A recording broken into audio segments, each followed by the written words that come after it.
Right, the galaxy had always been ruled by energy, plasma lances, particle beams, antimatter, torpedoes. These were the weapons of civilization, the tools of empire. The empires believed themselves untouchable, masters of physics and war. When humanity arrived among the stars, still clumsy, still young, they were dismissed as irrelevant. The Council called them ups, the Dominion called them prey. But humanity remembered their history. Wars fought with gunpowder, wars won with steel and fire. And when the galaxy laughed, humanity went back to what it understood best: momentum, mass, and the language of impact. Railguns. Not elegant, not sophisticated, just brutal, unstoppable physics. The battle that changed everything began on the edge of Sol, where the Dominion's fleet had gathered to finally put an end to humanity's rise. 500 ships, each larger than a city, bristling with weapons designed to burn atmospheres off-worlds. Their commanders were confident. Against them stood humanity's first expeditionary defense force, a handful of cruisers, some orbital platforms, and what the galaxy thought were improvised defenses.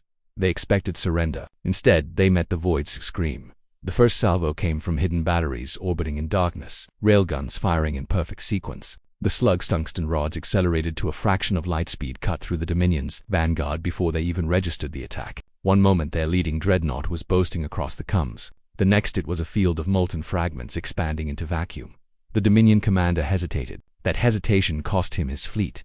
Human ships moved like hunters, their railguns firing with ruthless precision. Each shot was invisible death, undetectable until the instant of impact. Shields collapsed, holes ruptured, bridges vaporized. Dominion tactics formations honed over centuries, useless against projectiles that ignored energy barriers and armor alike. Void turned red with plasma and wreckage. But the Dominion didn't retreat. They were too proud. They advanced deeper, driving toward Earth itself. Humanity had been waiting. The asteroid belt erupted in fire as entire rocks revealed themselves to be mobile railgun platforms. Slugs rained down in crossfire patterns so precise they looked like constellations. Carriers broke apart. Command ships detonated. An admiral who had ruled half a quadrant died without a word, his vessel impaled from bow to stern. The galaxy was watching.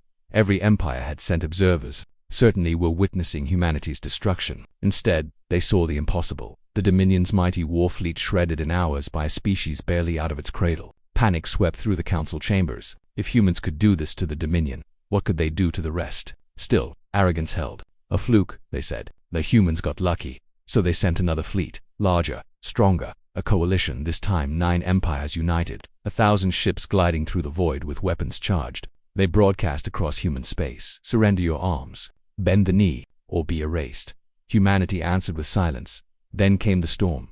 From Jupiter's moons, from Titan's seas, from stations hidden in the Oort cloud, railguns fired in harmony. Entire planetary orbits had been turned into fortresses. Humanity had prepared for decades, knowing this day would come.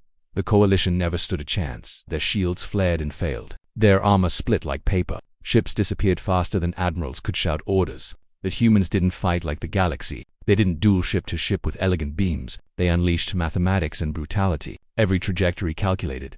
Every escape cut off. The void became a graveyard. For 3 days, the battle raged. At the end, only wreckage drifted where once 1,000 ships had stood. The coalition was gone. Humanity stood, scarred but unbroken, its fleets still hunting stragglers in silence. The galaxy trembled. Empires that had once mocked Earth now spoke of treaties. Civilizations that had never feared anyone now whispered humanity's name as a curse and a prayer. The council held an emergency summit, voices raised in panic. How did they do it? They are primitives. No, they are predators. And in that silence, humanity finally spoke, not with words, but with a single message broadcast across every channel. To every world: you thought us weak. You thought us small. You believed your warnings could chain us. Your fleets could erase us. But in the void, only truth matters. And the truth is this: we endure. We rise. We answer. From that day forward, the balance of power shattered. Every empire rewrote its strategies. Every admiral studied humanity's railguns with dread. And every child born under alien skies learned a new phrase in whispered fear: railguns in the void. Because that battle did not just save humanity, it changed the galaxy forever.